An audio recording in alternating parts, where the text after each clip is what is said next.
Well, we are delighted to have Andrew Ross Sorkin as our guest here, who's agreed to interview and share some of his thoughts with us. Andrew is a columnist for New York Times. He's the assistant editor of business and financial reporting. He is a media star in his own right. He's the co-anchor of CNBC, a two-time winner of Gerald Loeb Award for Business Excellence in Business Writing, most recently in 2010 for this bestseller, 6 months on New York Times bestseller list. HBO just turned it into a movie, Too Big to Fail, an inside account of how Washington and Wall Street tried to save the world and itself. So welcome. Thank you for having me, Andrew. Appreciate it. Great. So let me ask you about the book itself. As I mentioned, it was a completely unputdownable book for me. I enjoyed it thoroughly. One of the things that I found fascinating is how you describe the literally minute by minute account of that fateful weekend 3 months ago, and how everybody was focused on Lehman, and suddenly you have AIG bubbling up out of nowhere. Did you find that as surprising, or? Oh, I think one of the great surprises was really what was happening behind the scenes, because I think when you were reading the papers at the time, frankly, you wouldn't have known much of any of this. All of the focus there was on Lehman Brothers. There was really no focus on AIG, and it wasn't really until the last minute, literally 48 hours before Lehman collapsed, that anyone really paid much attention to AIG, and that's probably a function of the fact that the regulatory system was not watching AIG, that it wasn't covered, if you will, as a bank. It wasn't really under the regime of the Fed. And by the way, the Fed and the SEC weren't doing such a good job overseeing the banks anyway.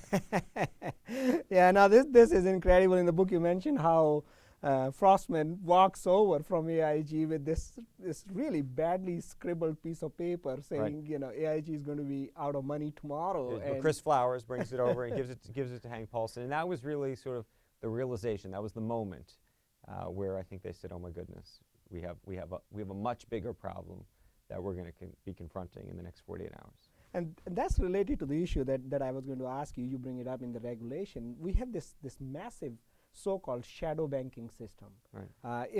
If you're in business of taking deposits and hanging a shingle calling yourself a bank, you have to meet a whole lot of regulatory requirements. But then you had investment banks, hedge funds, AIG, right, that were literally not regulated or very lightly regulated. AIG didn't know what it was up to from the way you described it. Right. You know, they're scrambling. They say we need 20 billion, and then every and then they hour need 40 billion, and then they need 60 billion. Exactly. It was clear that this was an institution that wasn't just too big to fail, it was too big to manage. And I think they didn't really even begin to understand the depths of their problem, frankly, till after it collapsed. Wow. When you really think about those sort of 72 hours up until the government rescued the company, as you just said, every hour they learned that the depths of their problem were worse than the hour before. And that's a function of bad regulation, but horrible management. And really no appreciation for how the dominoes could fall within the institution. This was a firm built on a AAA rating. Absolutely. That's what this whole firm was trading on. They were trading on the reputation of their AAA, and nobody ever believed or even walked through the possible permutations of what would happen if you lost that AAA. And if you really want to understand about what was about to happen at AIG, it was the fact that it was going to be downgraded. It was the downgrade itself which was going to create the cascading dilemma that the entire country and, frankly, the world's economy faced.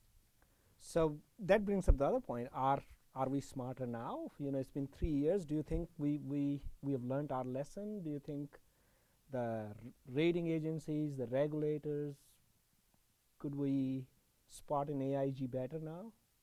I think that we could spot an AIG slightly better now. My great worry when you talk about the shadow banking system is that with all of the new regulations that we put in place, one of the things that we keep seeing is that risk is leaving the banking system, and that may be a good thing in the context that we have banks that we consider too big to fail and taxpayers ultimately will be forced to support them.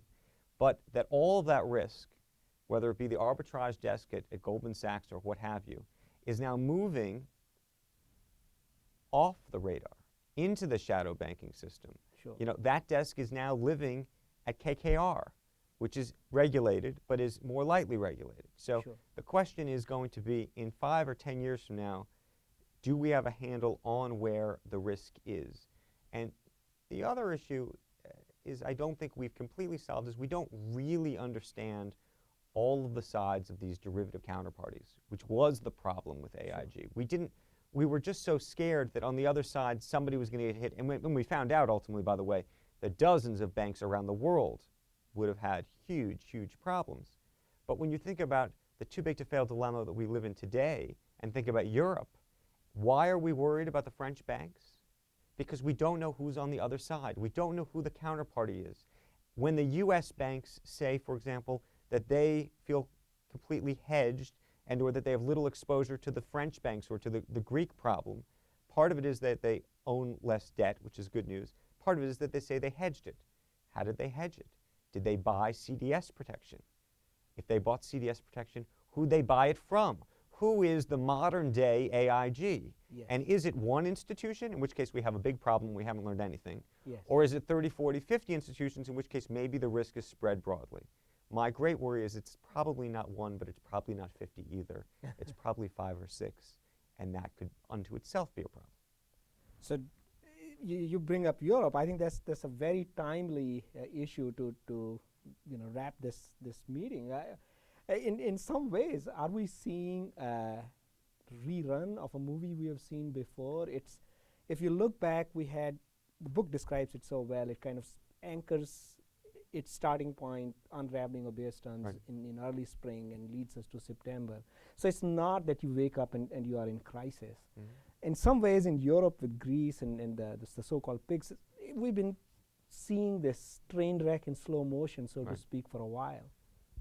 Look, the great lesson of this too big to fail period is that no matter who you want to blame, whether it's the credit rating agencies or low interest rates in Alan Greenspan or bankers gone wild or regulators not minding the store, there's still actually only one actor that matters.